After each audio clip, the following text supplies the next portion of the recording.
So aking ipakita sa inyo mga ka-TH, no, ang laman nito.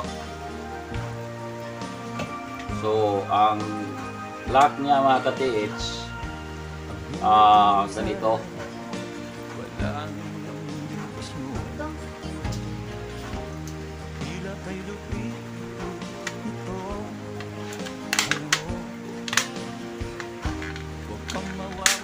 Yan. Yan ang lock niya. So, ipakita natin sa inyo mga ka-TH ang laman niya sa ilalim. Electronic niya siya ka-TH, no? Oh. Electronic na siya. Oh.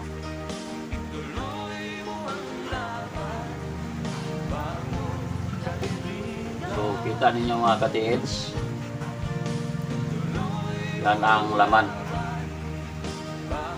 Oh.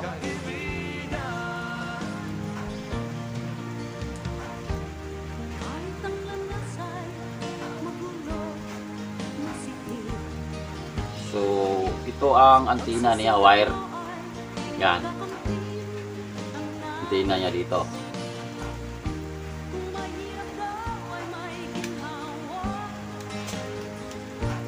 Yan. May connection siya mga ka-TH sa dito. Ano? Yan. So, ito. Yan. At ang isang antenna naman ka-TH, ang isang antenna naman, ito ang una. Isa namang antenna, ikalawang antenna, ito. Mayroon namang wire. Ang gawin natin antenna dito mga ka-TH, dito natin ilagay. Kung nakita niyo ang aking gamit. Dito. Tapos ang itong wire sa antenna niyang original, idugtong natin siya, i-series natin. Ganun sa isa. Ganun po sa isa. Paglagyan na natin antenna dito, i-series natin. At ang antenna dito, pero sa ating gamit, tingnan ninyo.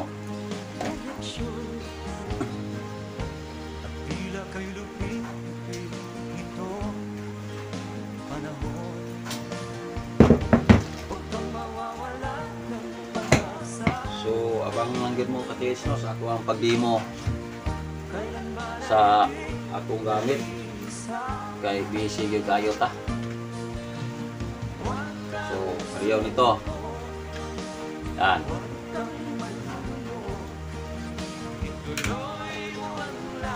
Ito siya.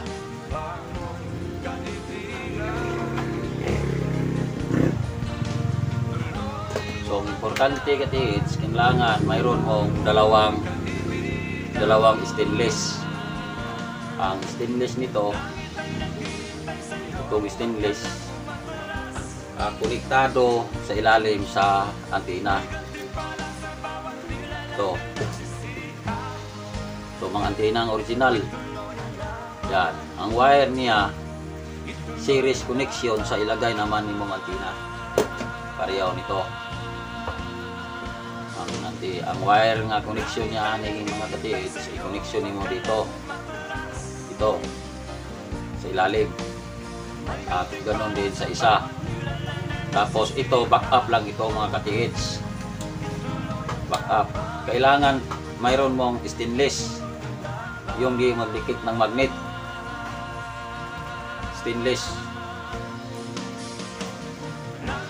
I-demo na ako sa inyo kung ano ang ilaman dito. At dito. Para makita ninyo. Pakita lang muna natin sa inyo ang loob nitong nga gamit. Yan. So ito ang importante nga ma-upgrade. Yan ang takip.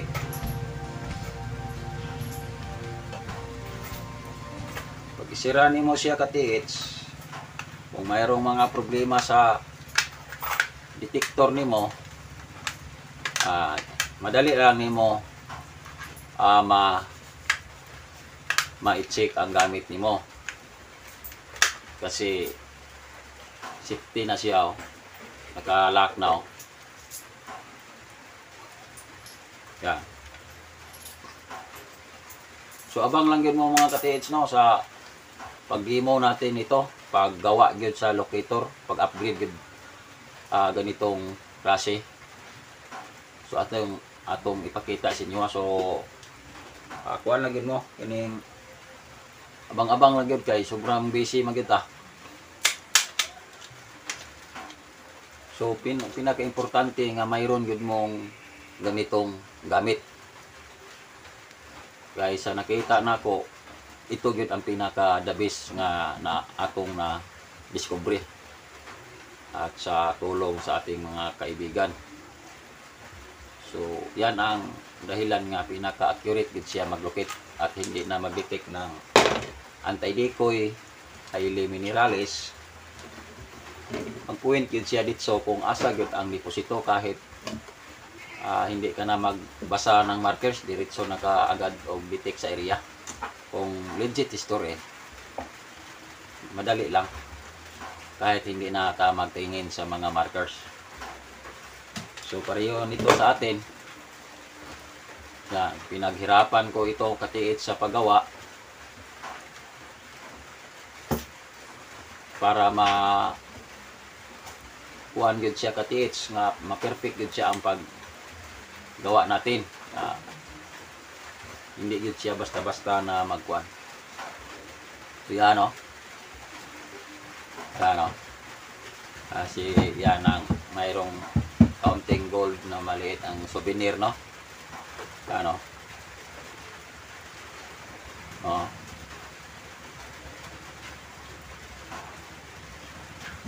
Yan. Oh. Oh, kaya nagturo siya dito, kay dito man natin pinasok. Oh. Yan. Oh. Yan. So, yan lang, no. Update lang kay nakita ko sa inyo kung hindi ta busy ang paggawa nitong gamit mga ka-TH. Basta kay ang importante ngayon ating napakita sa inyo ang loob. Yan, no. Yan ang takip niya.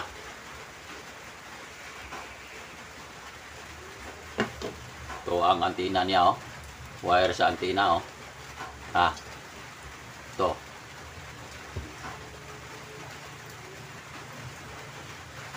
Dito na nakakoneksyon. At ang isa din, may wire din, oh. Koneksyon siya dito. Yan ang itapping natin dito, i-series connection. Pag maglagay tayong dagdag ng antena dito, series connection sa ilalim. Yan, at mayroong mga sikretong laman ito.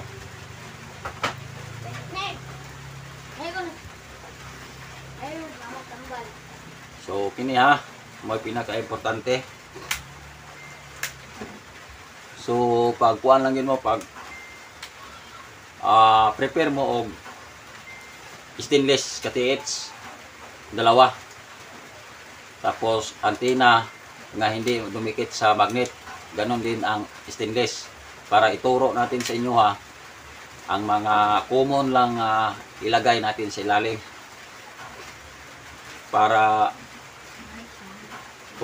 madali lang ninyo masundan ang ating paggawa. So maraming salamat, no. Update lang yun mo, abang-abang lang yun mo mga ka-TH, kay busy yun kayo tayo dito ron sa Visayas, sobrang maulan. So yan lang, no. Maraming salamat, no. Update lang yun mo sa lahat ng nag-PM mga ka-TH. So abang-abang lang yun mo mga ka-TH, kay grabe kita ka-busy, no. So maraming salamat, mayong hapon ninyong lahat.